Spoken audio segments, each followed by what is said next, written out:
Okay. Carol G and Nikki Manager telling us it's time to get started. So I am gonna get through some introductory language first, and then we'll invite our panelists on. So hello, everyone. I am Francisco Mendoza. My pronouns are he, him. I am the Realm's marketing manager. First of all, if you have any questions throughout the panel, please use the Q&A function. If we have time, we'll answer those questions at the end of our webinar. And also, you can turn on the captions if you so need. I have enabled that feature. And if it's not working, just let me know and I'll check what's happening. And lastly, if you've incurred any caregiving costs to attend this webinar, we will share a form in the follow-up email that will allow you to request a reimbursement. So please do use that. Just going a bit through the values of the Playwrights Realm. The Realm seeks to be an equitable, inclusive, anti-oppressive, and anti-racist organization. More information on our mission and values is available on our website, which I'm linking to in the chat.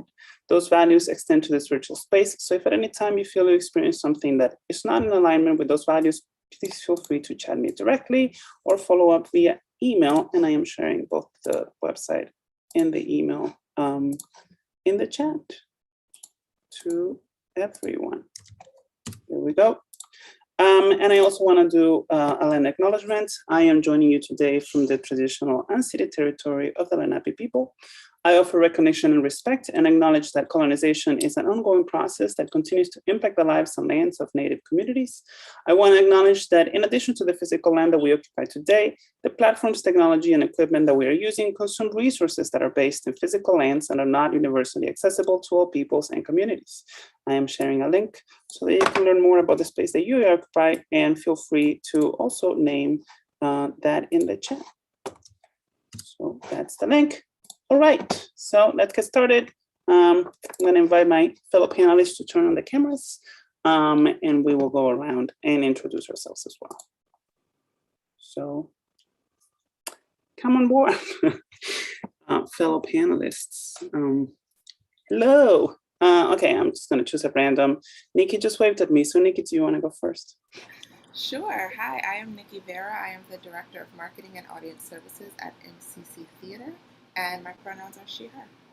Great. Okay, Cynthia. Hi, my name is Cynthia Flowers. I am one of the 3 co-directors of Soho Rep, and my pronouns are she, her. Great. And Tony, take us home. Hi, my name's Tony. My pronouns are he, him, and I'm the Director of Ticketing for Hamilton. Great. Thank you, everyone, so much. Okay, so I thought in order to, talk about this panel is about ticketing initiatives as a way to erasing barriers. Why don't we start talking about ticketing prices? In your opinion, are ticket prices currently as they exist on Broadway and off-Broadway, because we have representatives of both, a barrier to access? Anyone want to offer some thoughts on that as we get started? I'm happy to jump in. Yes, I think to an extent, anytime pricing comes into the conversation, it will be affordable for some and not affordable for others.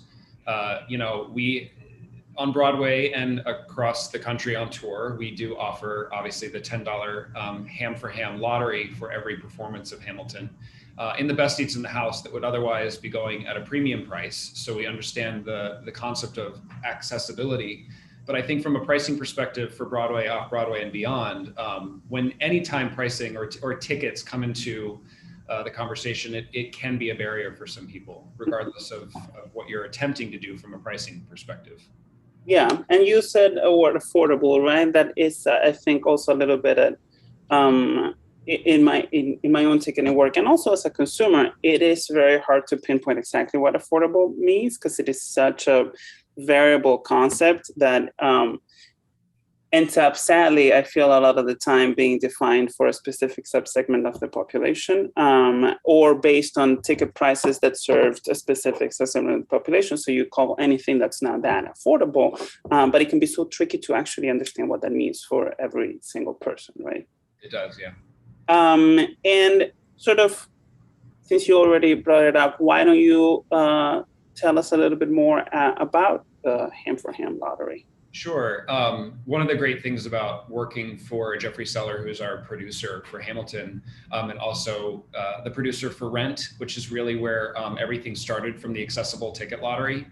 He has really stood behind making sure that tickets are accessible for people who are the fans, people who don't necessarily have the funds or the means to afford Broadway scale pricing for shows. And so these aren't just, partial view seats. These aren't seats in the back of the house. These aren't seats in the worst possible locations in the theater. These are, in some instances, the best seats in the house and the best places that could fetch the highest prices. But we have a mandate and a mission to follow, which is to entertain, but also include as many people as possible in the conversation of what Hamilton is as a show.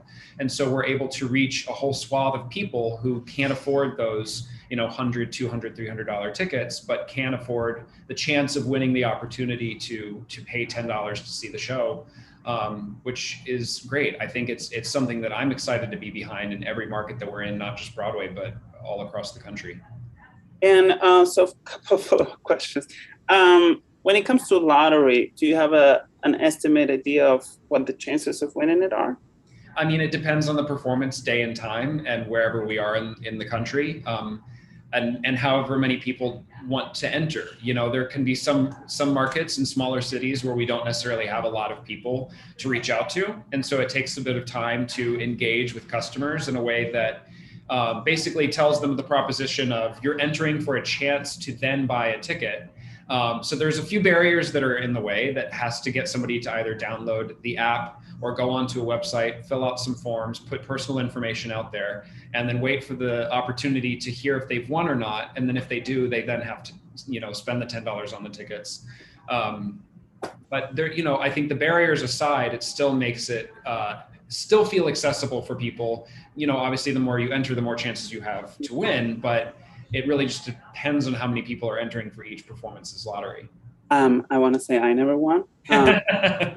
So a gripe. And I also wanted to ask you, follow up, because I do have some specific thoughts about like free versus paid. Where, can you tell me a little bit more about the decision to make it not a free ticket, but a paid ticket, and that $10 figure? Like, what was the decision making behind that? I mean, from the price for the ticket was specifically linked with the fact that Alexander Hamilton is on the $10 bill. And so it's a $10 ticket lottery. So it makes it, very unique to the US. We are doing a 10-pound lottery on the West End, which, if you look at the exchange rate, is not $10.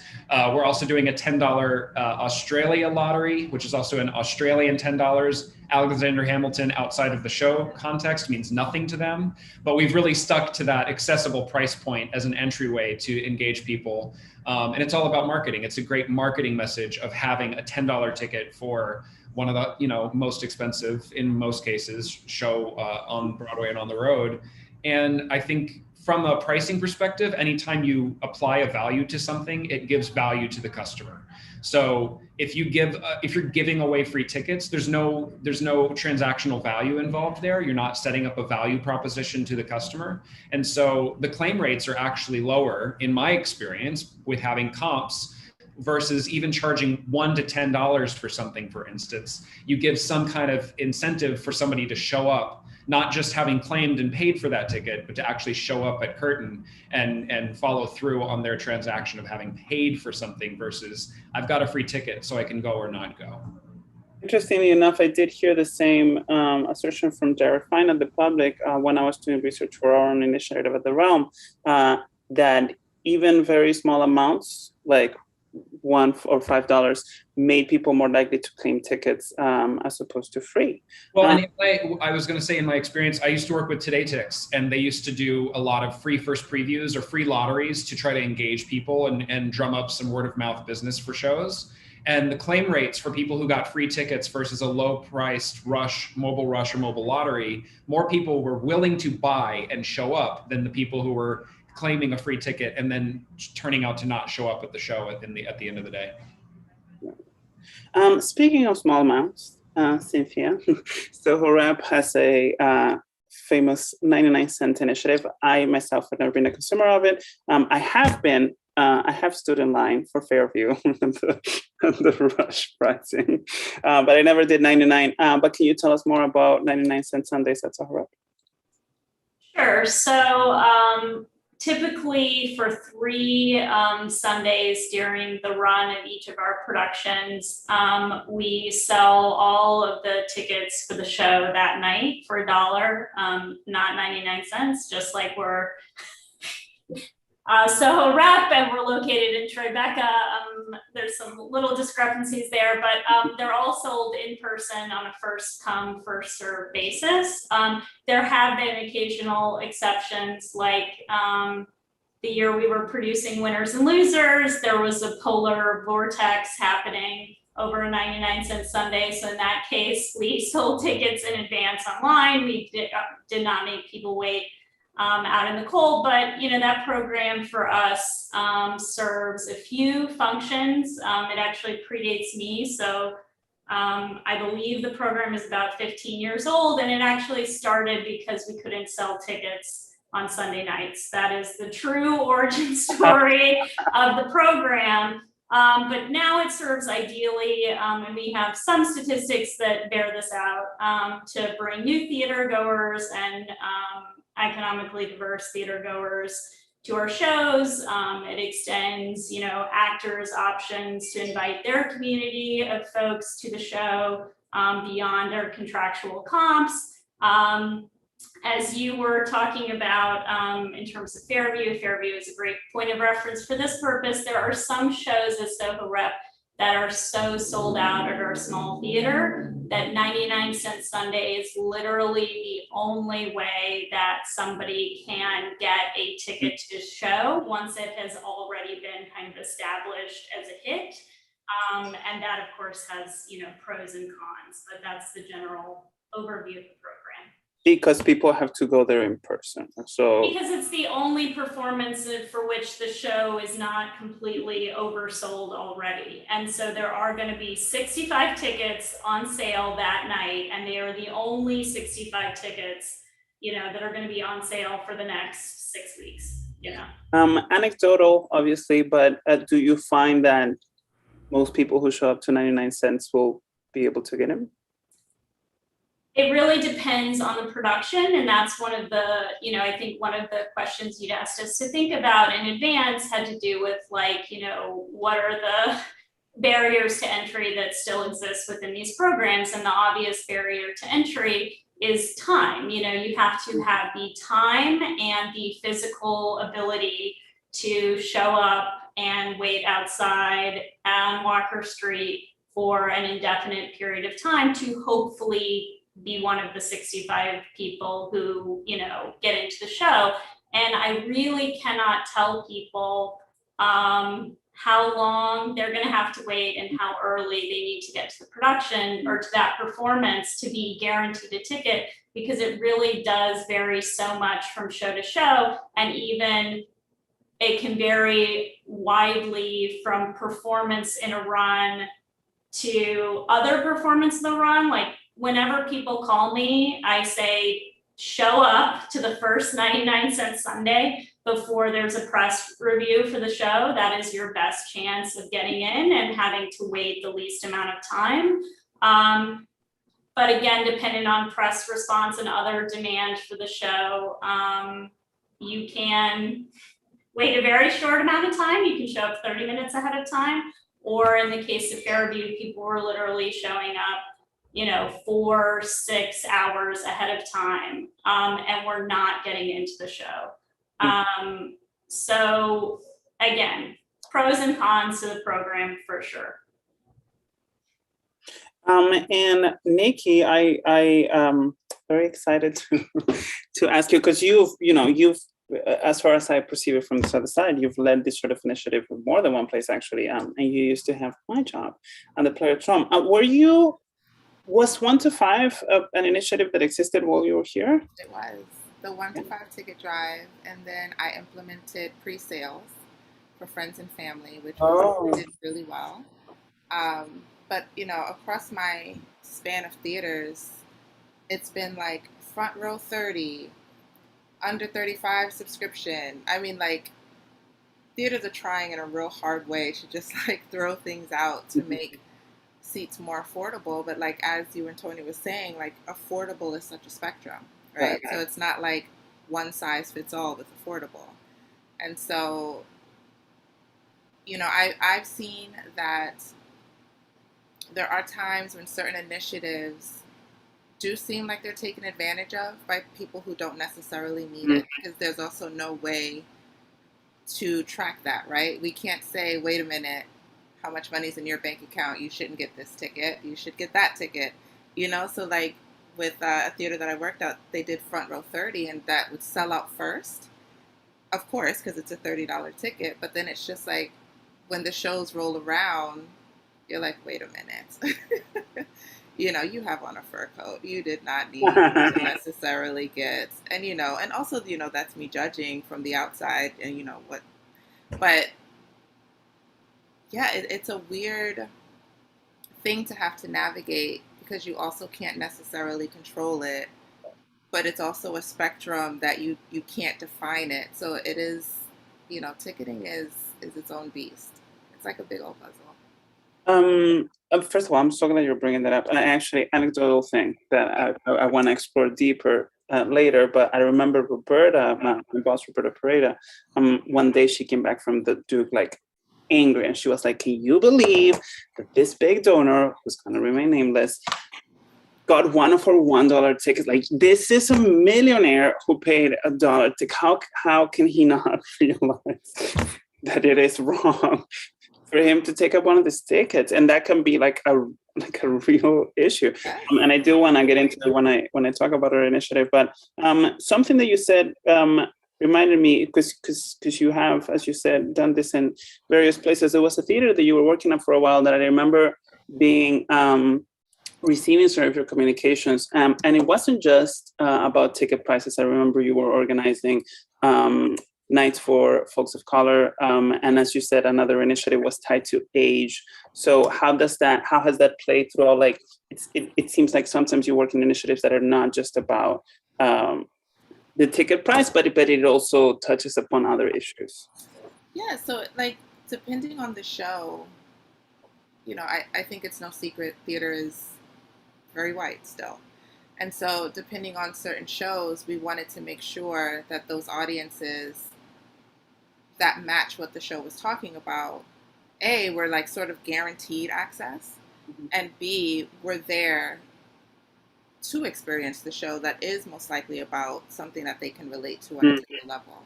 So there are, I'm sure everybody knows Chi-Chi, because everybody knows Chi-Chi, but she orchestrates Black theater nights.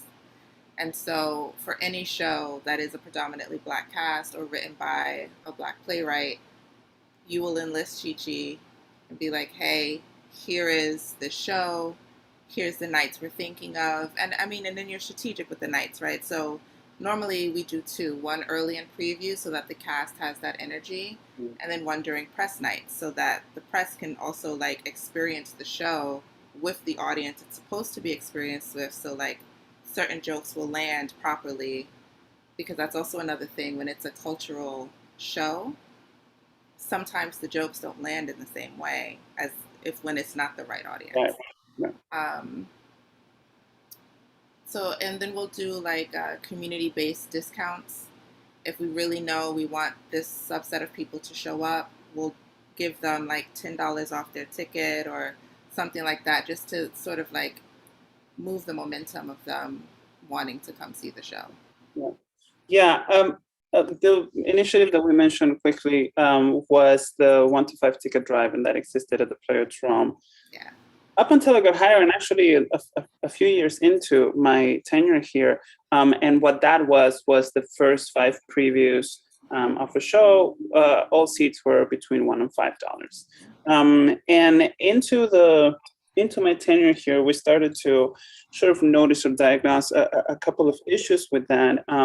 One of them being wealthy donors going to the first 5 and paying $1, which is unacceptable. And also something that you just said right now, Nikki, which is like we would notice that it could sometimes be detrimental to the development of the show, because the sixth night would be a cold night. Like if we had come from 1 to 5 nights where the audience was very receptive and generally tended to be populated by friends of the cast and people who we had invited. And so it was a very receptive. And younger, to be honest. And younger in general, yeah. That was the night that most of my friends went. And so then I would go to that one. And then we would get a sixth night, which was still previous, where nothing would land. And we'd be like, is this a problem with the show? Is it like, what's happening? Where we just had such a friendly audience. And so one of the things that we set out to do was very much try to determine, as you were just saying, who is snapping up these tickets. And so through surveys and kind of, obviously surveys are not a perfect measuring tool, but we were checking for those first 5 nights, particularly race and income.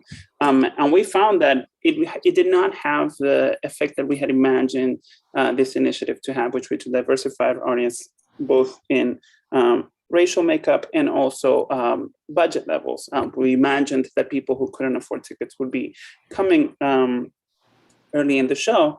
And then it sort of occurred to us that perhaps it had to do also with the fact that you only have 5 days to shoot, and the entire run of the show, these are the only days that you can come. And so something that we did was create a ticket for every budget initiative, which distributed those affordable tickets throughout the run of the show. So in every performance, there would be a sex minimum tickets that would be either $1 if it was a preview or $5 after.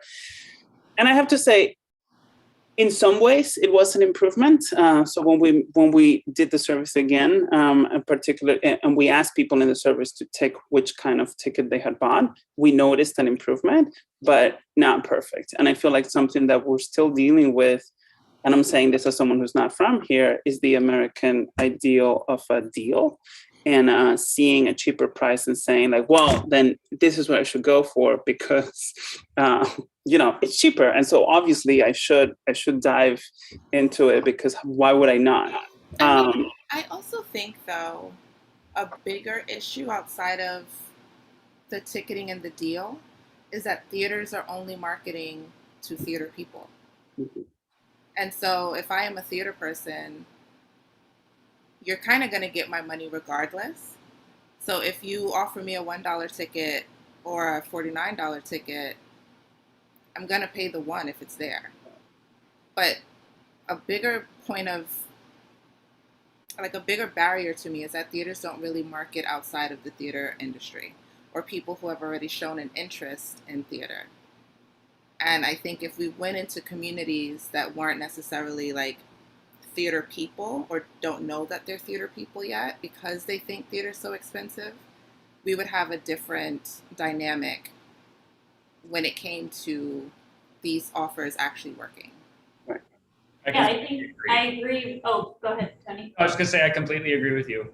It's not just about the pricing. If you're not talking to the group of people that you're trying to include, you're not including them just by dropping prices or pricing special for a specific constituency. That doesn't do enough. You have to talk to people and go out and do more outreach, or else you're just talking to the same core group every single time. Yeah, and I think it goes back to the first question you asked, which is like, is price a barrier to entry? And like the obvious answer is like, yes, price is a barrier to entry, but there's actually like so much that contributes to why are people coming to this particular show or coming to my theater or not, which range from like huge societal issues of like how we value arts and culture generally and access to arts education and social media, consuming your lives, to issues in the field, to issues with your institution, to issues with, a production specific things, like how well known are the artists or what are the themes of the show? And so I guess the question is, why do we, when confronted with all that huge wide range of challenges to getting people and particularly getting new people to the theater, why do we add on to all of those challenges by then charging $85 now as a base rate to see a brand new play at an off-Broadway theater? Sorry, I went off on a tangent there, but that's for me, it's like you're already up against so much So why do we add on to the challenges we're already facing? It's like, it seemed like a good idea at the time, but the more that you do it over and over and over again, it's just adding to those barriers. Yeah, I mean, I would love to even take it a step further and say I wish theaters thought about their seasons more strategically. Because if I have a show, let's say it's a show that is an all-black cast, and we work so hard to get that audience in there. I mean, new audience members, and like we are a success with that. And then our next show is a show that's going to offend them. As a marketer, I'm like, you screwed me, man. Like, what am I supposed to do now? Because I can't necessarily market this show to them. I mean, I still will, because you don't know people's personal taste. But then they'll come to the show and be like, oh, we thought this theater was this, and we're seeing it's this. And then we have the drop off, which then makes the third show after that even harder to market, because now it's out there that all these people are upset. You know, it just, there are ways in which, and I know it's just a dream, but there are ways in which I wish a marketer was involved in picking the shows so that we can have a through line. And it's just like, I can, you know, I can work with this as a marketer. Here. I think that's a big thing that I've always been a big proponent of. And I think what's always been my driving force behind that, because I've never been involved in the artistic conversations that go on and what's being programmed. At the same time, if your organization doesn't have a complete and full across every department understanding of what the mission is, then something is going to fall through the cracks, because then marketing or press or education or even development or the artistic staff are not doing their part to fulfill the actual mission of the organization. And usually, if everyone's on the same page, you have fewer problems about things like what you're mentioning. It's rare, and I don't know if I've witnessed it, where there's a consensus understanding and a complete agreement and workforce working behind fulfilling a mission of an organization. And that right there has always been a pain point for me. I mean, the first thing I want to say is yes to marketing being involved. I think that's just not only in this issue, but in a lot of issues where I'm like, I wish we had talked sooner. But to specifically that point, when it comes to one of our target goals, which was racial diversity, in the last 3 productions at the Realm, we had been steadily increasing. We hit our goal of over 50% in the last 2, and everyone was very excited about them. And one of the questions that came up is like, how do we, potentialize this? How do we keep going? I was like, well, it starts with programming. Like, I was very honest. I was like, if we were to program some of these shows, like pointing at a wall that had posters of our older shows, I was like, if we were to program that again, I don't know that I could guarantee that this would happen again. It's painstaking work that I just don't feel like I can at any point take for granted to be like, they'll come back. No, maybe they won't. You know what I mean? Like, it really depends not only on the show, but on the experience, especially for us. We don't have our own theater, and therefore we end up being in other physical spaces. I can guarantee, I need to be very careful with guaranteeing that even the physical experience of going to the theater will be one that we're prepared for. And so, it's not the sort of thing that you say well, okay, we've improved and let's move on, because it really just doesn't work that way. I feel like we're always facing this uphill battle of people want to have a good time. People want to see a show that they like. People, as Cynthia was saying, there are already so many barriers against it. And I do feel like sometimes there's this temptation to be like, well, we offer cheap tickets. and we did our part. And it is really, as you guys were saying, like a more complex process than that. Speaking of which, I would love to hear some, since we're talking about these initiatives, what are ways that they've been potentialized with marketing? So if we're saying it's not just about lowering the price point, what are ways that you guys have found effective into getting new audiences in the door, especially the sort of people who just would not be able to afford it when we're talking about budgets? Like, what have you guys found is effective in terms of making sure that lower price tickets are being bought by people who otherwise couldn't afford them, and not just someone looking for a deal? I would say, in my experience, consultants. hiring somebody who's actually in that community, giving them a block of tickets, and basically saying, we trust you to get people in the door that are in your community base. And there are ways in which, you know, sometimes it is a dedicated night. They'll tell us, hey, can we just have a dedicated night and then something after the show that the theater hosts for this audience where they can meet the cast or blah, blah, blah. And it's like, of course. Sometimes it's longer than that. Sometimes it's like you have a block of tickets for every single performance at, you know, maybe a discounted rate, maybe not. That's also the, I feel like I'm getting on my soapbox a lot here, but that's also another issue that I have is when we think cheaper ticks, we're like, to us, that is the barrier, when a lot of times I know many people who have a lot of money who just aren't being marketed to. So like cheaper ticks sometimes isn't always the barrier. Like it really is sometimes the marketing. But stepping down off my soapbox. Yeah, consultants have been super helpful.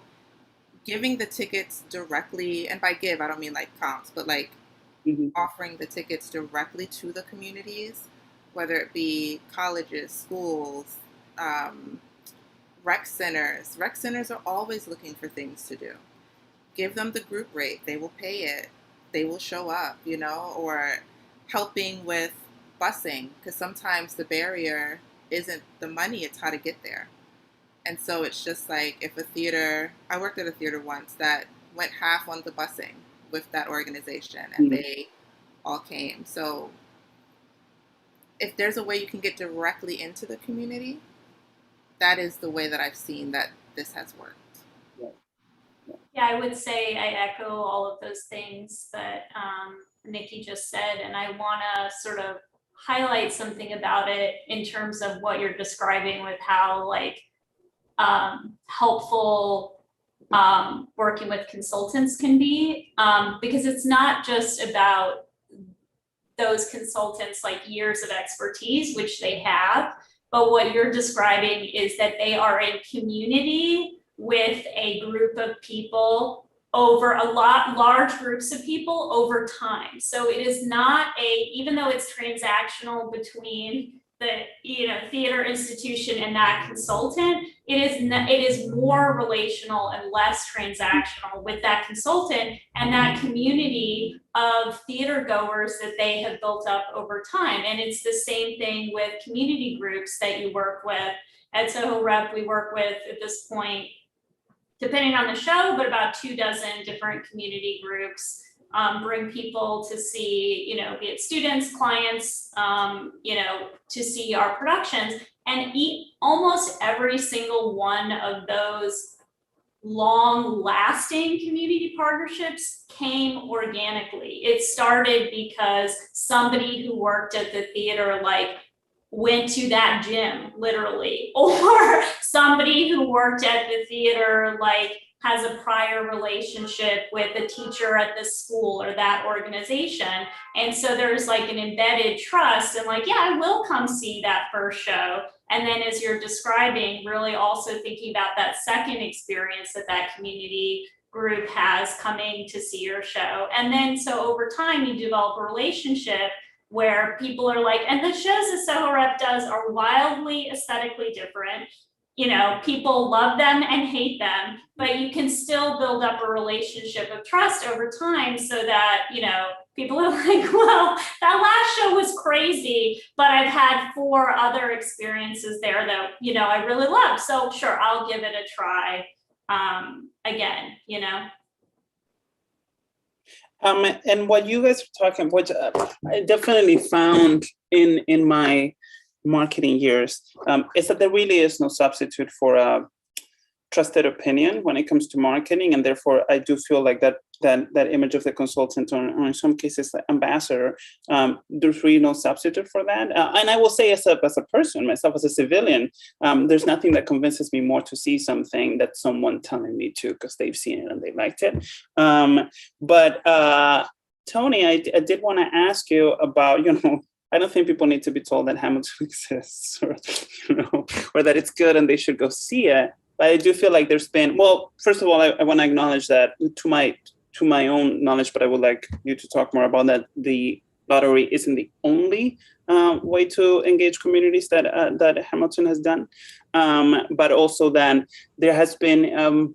I love that. Artistically speaking, there was also an arm that was like embracing the lottery and sort of making it its own programming. So I would love to hear more about that. No, you're right. We don't necessarily have to tell people that Hamilton exists, but we do combat our own issues, which is reminding people that tickets are available.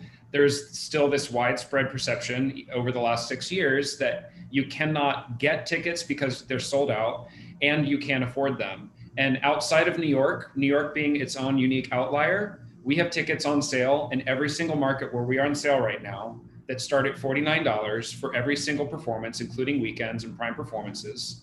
And I will say that the perception that the show is sold out and unaffordable continues, even though we are telling people tickets from $49 on sale right now.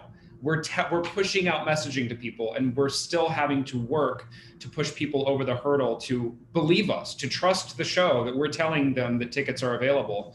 And it's amazing to me that those are also not the first tickets to sell. Those tickets are still available when we're on sale, and people, spend whatever they're able to based on where they want to sit in the house. But it's also not the first thing to actually sell out for every engagement that we have on sale.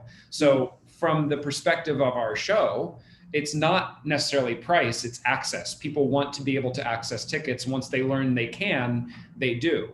It's a great hook to also tell people who still think that $49 is too expensive, because I can tell you, when I was first trying to afford seeing shows, $30 seemed insurmountable to me as a high school student and a college student, being able to afford something, usually in the back row of the worst seat in the house in some touring theater where you've got 3,000 seats in there, and it couldn't be a worse seat. And $30 was as much as I could possibly afford. And that was, when I was in high school and college. So there's still barriers that are about affordability when it comes to even a $49 ticket. Right. I will say, Slave Play was notorious for building in the affordable tickets, but I remember thinking at the time, like $39 plus fees is not like the cheapest ticket. I mean, I went there and I bought one. Yeah. And I went. But, I'm a marketing manager in Off-Broadway theater. It didn't necessarily, even to me, it felt like, a little steep. So even then, but I agree with you, like, the thought that Hamilton tickets are available out there and then maybe I could buy them just never crosses my mind. Like, that's not it does cross a lot of people's mind, I can tell you. It's something we combat in every single city across the country. And how did I don't know if obviously COVID has changed everything, but there was also this sort of artistic programming around the lottery, right? There would be days where the cast would perform or there was like this sort of treat for the people who were waiting in line. Can you tell us more about that? Was that a marketing initiative? Was that something that it just happened. Honestly, it happened with the original Broadway cast, and it was because 46th Street was a great place for people to stand and enter the lottery. You could only enter the lottery in person at that time.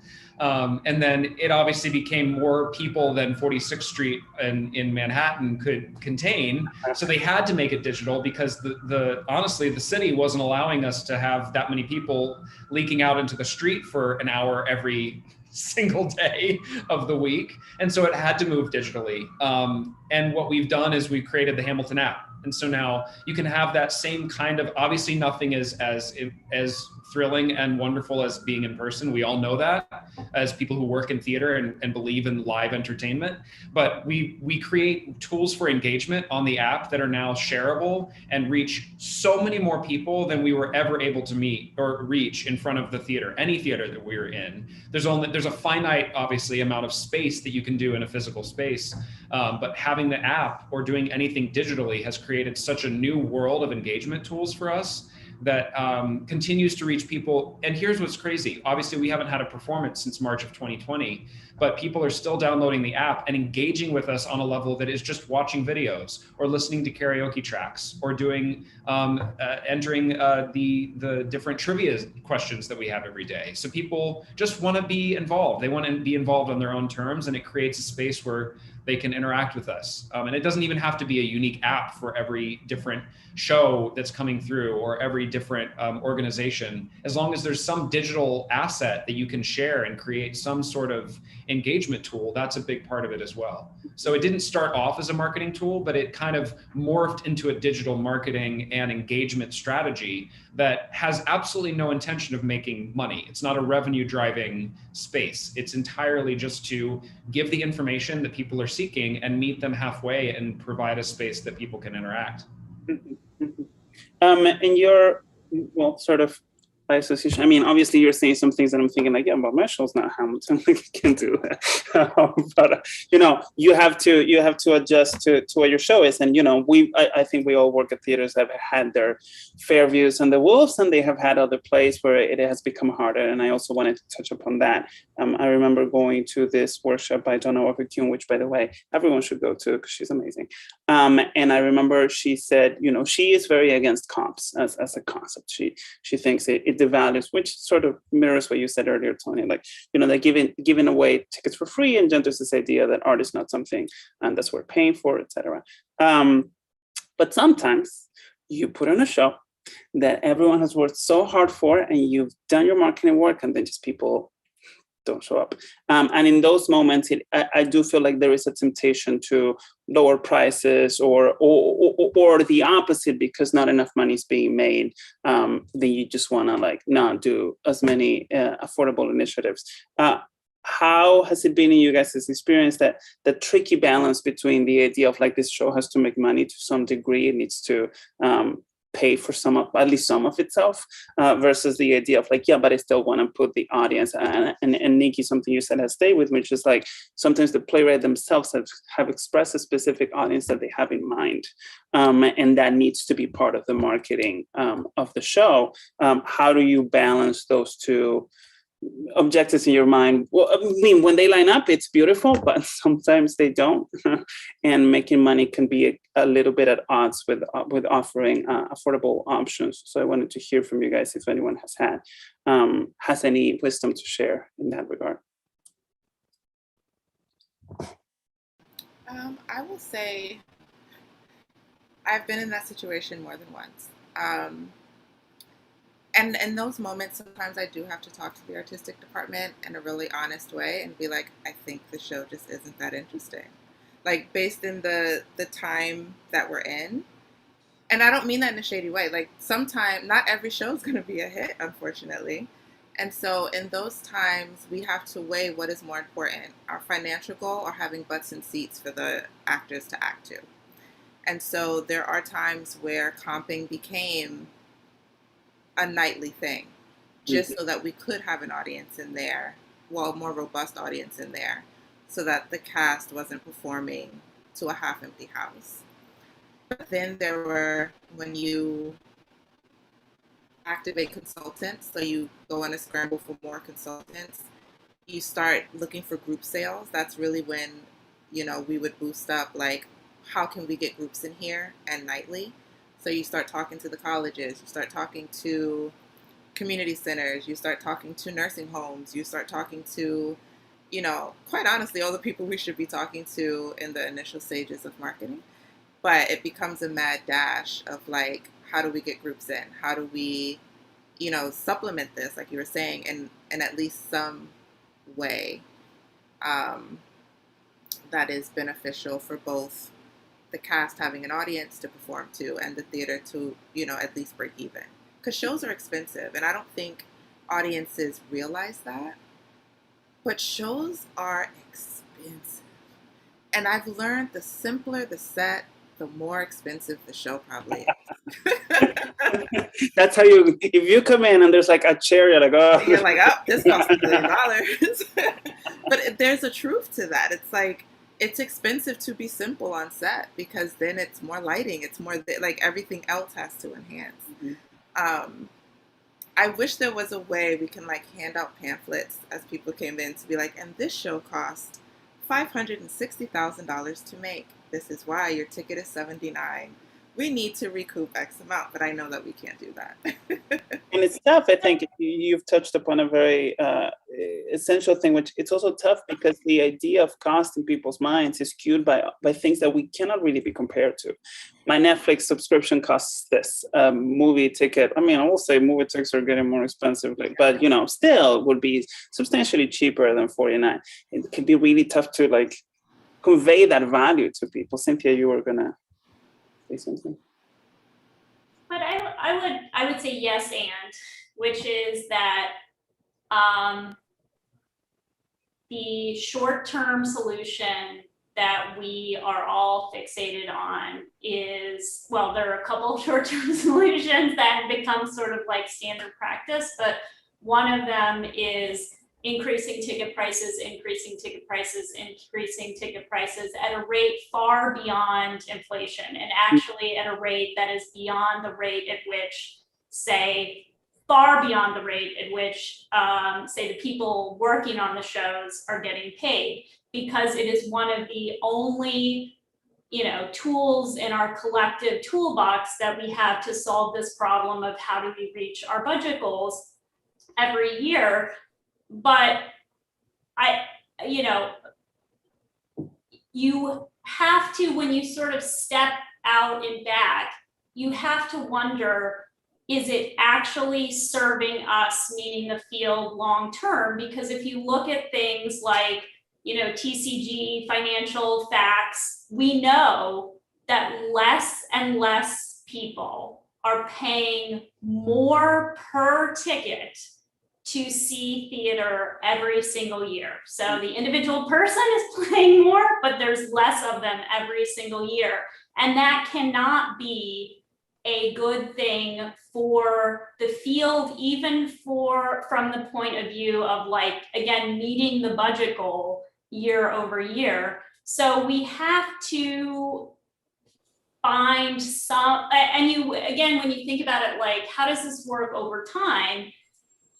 You can start to wonder things like, well, if tickets were more generally affordable, and therefore there was not a perception by the average New Yorker, a city filled with arts and culture, that theater is something that they can't afford, would there be a greater body of theater goers that might have an interest in each one of these productions, so that we didn't have to, comp half of the house? Like, what's going on is, like, fewer and fewer people pay for it.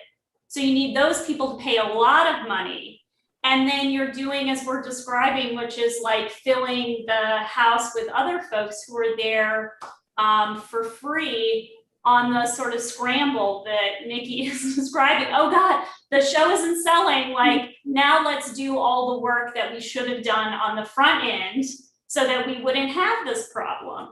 And I just think about that all in the context of also the fact that, like, this whole industry, nonprofit theater, obviously, Tony is in a different sphere, but like nonprofit theater as we know it has really existed like 50, 60 years, So it's like so much of what we think of as inflexible is actually quite flexible, That doesn't mean I figured out how to do it yet, but I think there is another long-term alternative. What you're saying has reminded me of a conversation that we had recently as a staff, and we were, reminiscing and talking about the reopening, and then someone in the meeting said, well, I miss even seeing bad plays. And I jumped in, I was like, I do not miss seeing bad plays at all. I used to get so angry at spending like 2 hours and however many dollars in a seat to see a play that you could clearly tell not even the theater had wanted to put up. And that sort of led me to a reflection, which ties into what you're saying, which is like, I do feel like so many people are programming out of inertia. And I kind of hope in this reopening that theater will go back to being a little bit more on demand. You know what I mean? Like, I feel like when you start from a place of like, I have 6 slots to fill, that may not be the best way to think about programming in terms of like, how many plays do you have that you actually want to make? Sometimes I've been in those discussions or heard about them from my friends. Sometimes it is about like, well, 4 that we love. What are the other 2? Well, I guess this one's kind of ready. And I do feel like I, as a theater goer, would definitely appreciate going to more plays that I loved, even if there's less of them. You know what I mean? And I do think that also comes from the sort of communicating value part of it as well. We've all had in our own theaters the big hits that, like, oh my God, we're gonna have to extend it, and and that cannot be the basis for living your life. Not every play that you put out there should be a hit, and to think that way, I think, would be a disservice to the artists that you work with. But there's certainly, as you're saying, I do feel like there's certainly an inertia in terms of like, well, this is the way we've done it. This is the way we did it last year, so we should do it again. So I would love for this pause, or whatever we want to call it, catastrophe, to invite a questioning of whatever models we've had in place throughout this whole time. Okay, so we're nearing the 1 hour mark. We do have a couple of questions from the audience that I wanted to get to. The last thing I wanted to ask is, I do feel like to some degree, the idea of affordability, which, as we sort of said before, is this very nebulous concept, has entered a sort of mainstream space. So most theaters will have a rush policy or a student policy. So there's an acknowledgement that perhaps we're charging too much for tickets. And as Cynthia just said, we're charging more every year.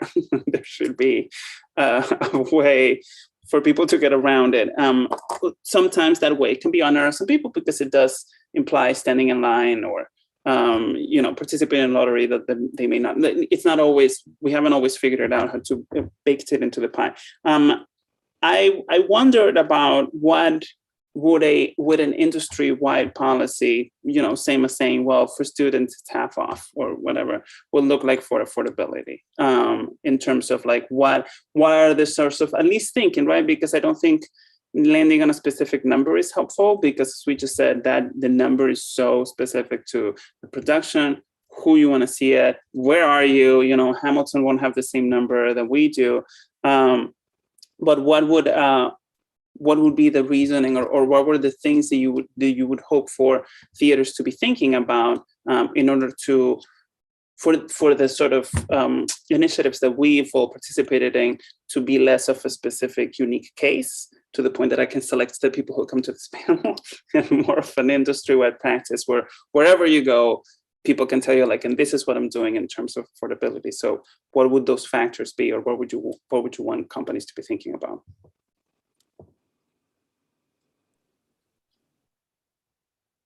Well, I'm going to interject a tangent into this completely, yeah. which is something that has to be considered in the concept of kind of like blanket mandate for lower ticket prices, is a reconsideration of how playwrights get paid. Because right now, playwrights' entire living and income is generally tied to box office revenue. So when collectives of people, which there have been during this pandemic, start talking about trying to seek like funding from Netflix to make, tickets at 15 off-Broadway theaters free, then we have to like sort of ask him what's happening to the playwrights in this circumstance. I think it's solvable, but I just want to throw that piece of it into the mix. But, I think one thing that has happened to some extent during the pandemic is a greater sense of collaboration and conversation around institutions that generally operate with such a competitive, scarcity-based mindset. So maintaining that kind of collectivity would be kind of necessary to kind of institute, again, any sort of like blanket industry bare minimum practice, which would be exciting. I don't know beyond that. Agreed. There was an audience question that sort of ties into it, and Tony, I would love to hear your perspective on it. So Juliet was talking with you about the lottery initiative, and then she went ahead and asked, what do you think keeps commercial productions in general from not considering this issue as much? I have my own opinions. I don't know if there's any facts really. Opinions are good. My opinion is a lot of people running the business these days are so out of touch with reality that they don't understand the nuances of necessity and what people need to be able to understand as an access point. Nobody comes online and tries to put a commercial show on sale from the strategy of we're going to discount as much as possible so we can get as many new faces into the, no, that's not ever, I've never been in a conversation where, even at a nonprofit theater, where that is the conversation that we're having. Yes, there's discount strategies in place sometimes, and you start off the gate to really try to front load your sales, but it's different from every production, every producer, and everybody's personal goals as to what they want to see the makeup of their audience be. I think that it's possible to have a diverse looking, diverse acting audience with diverse economic backgrounds and diverse experiences of going to the theater. I think it's all possible, but it's so much more than just pricing. It's so much more than just lottery access or rush access. It's who you are as an institution. It's what your mission is. It's how you're talking to people, how you're trying to work with other partners to engage new audiences and reach new people. And not just throwing, I always call it, if you just put a discount out there, in a lot of cases, especially with commercial shows, you're shooting fish in a barrel. You're hoping that this new price is going to be an incentive enough to get somebody to buy. But if you're not doing anything beyond that to engage, to actually bring information to the customer that makes that price seem like the right price to pay, then you're never gonna, then it doesn't do anything. I think a big thing to point to, just from as an example, when Once on This Island, the revival was on Broadway, they instituted that they weren't going to do any discounting. They were going to offer the best prices available at any time from the primary box office and their primary ticketing platform of telecharge. And they didn't ever, at any point in time, do a discount strategy for the show. And it hurt them because the industry has gotten the customer used to waiting for a discount or buying at the price that you have to pay because it's such a massive hit that that's the only price out there. The customer has never been trained to look at prices and see when the price drops or if the price is in flux or raising or lowering for weekdays versus weekends. That's not really, that's how I shop, but I also work in the industry. That's not how the customer is buying tickets. And I can't guarantee that it didn't bite them in the butt, but it didn't help the show. I can tell you that much. They were never really selling out because the customer didn't know what to do with their pricing structure or how they were discounting or trying to engage audiences from a pricing perspective. Right. I will say a similar, though unrelated phenomena with nonprofits, I will come to this myself personally, is the expectation that you will be invited for free to a show. There was a time where basically I would be like, oh, that show, who do we know that? I would ask for the comps. And after going to Donna's thing, I was like, oh my God, I am myself a playwright. Well, and I have come to expect that I will never pay for a show. That's insane. Right. How can I want to make a living in this industry if I don't even think that it's worth paying for? So I never did it again. Bad training like that even organizations that have a subscriber base, I can almost guarantee that every institution is guilty of training their subscribers to behave badly, training their subscribers to demand great things and pay as little as possible. And then keep coming back year after year and hold on to that low price because how dare you raise the prices on me as a subscriber? I've been coming here for 20 years. I should still be able to pay $30 for this ticket. And then you try to make up the difference with the single ticket prices. So you're screwing that customer out of what should be the right price because you're making up the difference from the absolute vacuum suck that is the subscriber base, taking away all your revenue potential. So there's these organizations, a lot of nonprofit organizations out there suffering from their financial viability because they've trained their subscribers to be awful people and they don't really engage their donors in a way that fills in the blanks. And so they're putting all the onus onto the single ticket buyer who doesn't know any better. Nikki can probably live through this, but the 1-5 ticket drive was tied to donations of under $100, and we would get people donating $1. And day of pre-sale would email like, "Where is the pre-sale?" I'm like, "You donated $1, man." What is up with that? Yeah, everything you just said, Tony, is a pain point in my life. I feel seen. I feel heard. I appreciate you. That's you. I hear you. Okay, another question that we had is about fees, and I knew this was going to come up because fees are, I will say, from the perspective of a company who doesn't own their own theater, but even if you do, there's still the platform you sell tickets through, or the fees come from everywhere. It has been a particular challenge for us when it comes to affordable tickets because we operate in theaters that are not ours, who charge those fees, and so we always get super excited about price and then it's like, oh, and then you have to add $7 to that. I'm like, oh man, now it's not 1, now it's 8.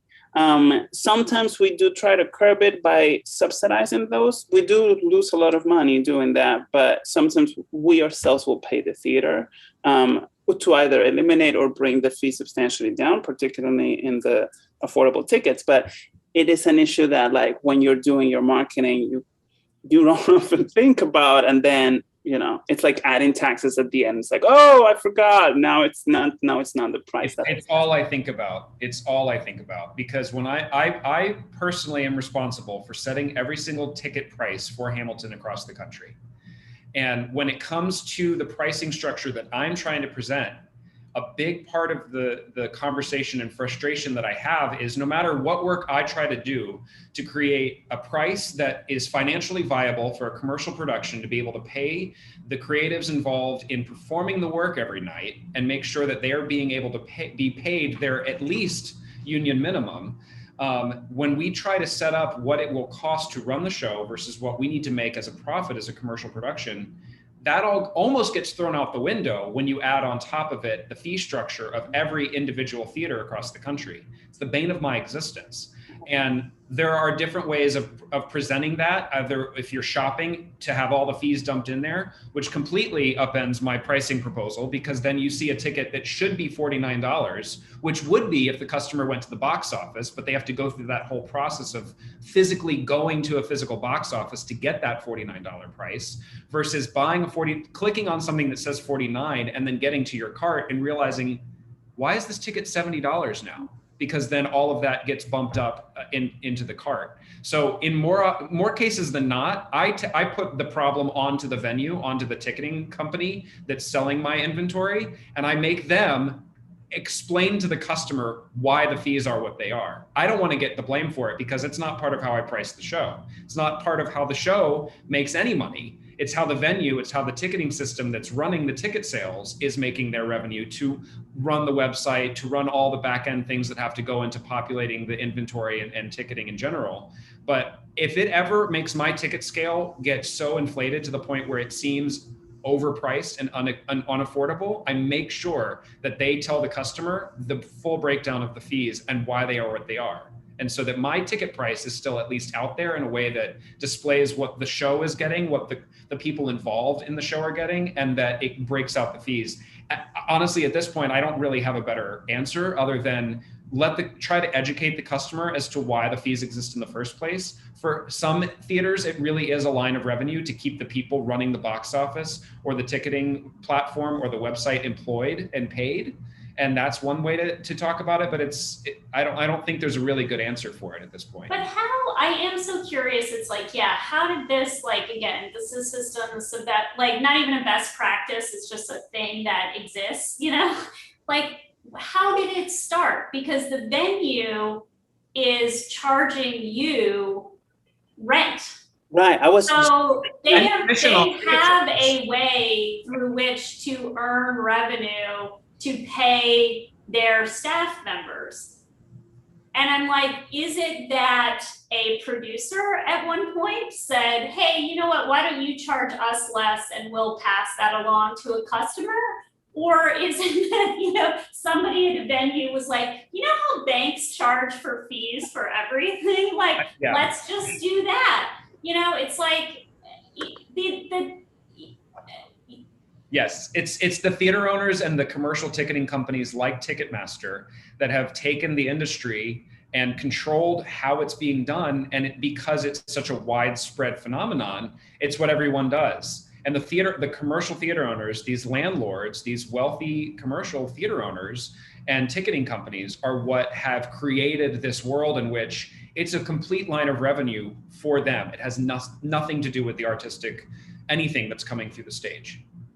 I will go further and say we had a venue who not only was charging fees, that's rent, but also had a donation page throughout the checkout process. And we were like, no, you will not be asking for donations for your company when they're buying tickets to our production. Absolutely unacceptable. This will not happen. I'm curious, Cynthia and Nikki, you guys operate the venues where you produce, I believe. Do you still face that problem of fees? I mean, I imagine that through the online vendor, that can still be an issue. Well, we use an outside, we don't have our own, we have our own box office staff. We do not have our own, internal ticketing service or team. So we do use an outside ticketing service, and obviously we work with a merchant bank who charges us fees. So it's like what we charge for the fees is like, if you're paying with a credit card, it costs an extra 3% because that's what we have to pay to the merchant bank. But I mean, it is a question like, I just was talking about the venue. I'm like, well, I am choosing to pass that along to the customer rather than to accept that as just a overall expense of doing business in the way that I think of other things. Why have I picked that aspect of what it costs to run my business to pass on to an audience member directly? There's very few expenses that we pass on directly to an audience member, and that's one of them. So this is having me, this is causing me to think about that practice. Yeah, I mean, we also have fees. I guess for me, I'm just so used to it being a thing. When you order tickets to whether it's a concert or that sometimes I don't even clock it, to be honest. It's just like, well, I know they say 30, but I know it's probably going to be 42 or something like that. So a practice we do at MCC is we give the price inclusive of fees, so people aren't surprised. So like, if it's a $39 ticket, we'll say $39 inclusive of fees, knowing that with the breakdown internal to us, but everything we show outward will be inclusive of fees, so nobody's surprised. That doesn't fix the problem. I mean, I know a lot of people pass on the credit card fee because it's like, you pay for convenience of not having to go to the box office and not having to, and we're also an institution where it's cheaper to get your ticket at the box office. But our box office, well, I mean, our tickets aren't on sale yet and our box office isn't open yet. So like, there's a conundrum, but yeah, I mean, I hate fees. And also like my team at MCC will tell you, I also love giving things away. It's a problem. So like for me, this is a multi-layered conundrum. Quality in a marketing manager or director to like giving things away. Just to your point, Cynthia, for the first time before the pandemic shut us down, we were going to operate out of a venue that physically did not charge us fees. So the only fees we would be facing were from the ticketing platform. And we had made the decision specifically on the affordable tickets to sort of bite the bullet on that one. But I do like that practice that Nikki's mentioning. I mean, I will say it on my personal life, there are two wine shops near my house, one that doesn't put the taxes on its price and the other one that does. And it does feel great to choose a wine, go to the cashier and have no surprises because it will be exactly what's printed on the label. So I do like that practice of like, just figure it out marketing wise so that like when you're impacting people with a price, that's the price. And like you don't surprise them. But as Tony's saying, it is also something that you're like, it's not my fucking fault. And I wish I could change because I don't want to be doing this. Okay, well, thank you so much, everyone. Obviously, any last comments, things that you want to throw out there? This has been a wonderful discussion. So last thoughts, in case you have them. And if not, we'll wrap it up for today. My thought is to say thank you to you, Francisco, for putting together this wonderful group of people to be in conversation and community with. Of course. I mean, I admire all of you. I was so excited to get to gather you in the same physical, virtual space. So yeah, thank you guys for showing up. This was great. And to everyone else, if you are like, I love this panel, I want to see it, you will get a link to the YouTube recording tomorrow. So, spread the love around. And yeah, thank you everyone so much. Thank you. Have a great day.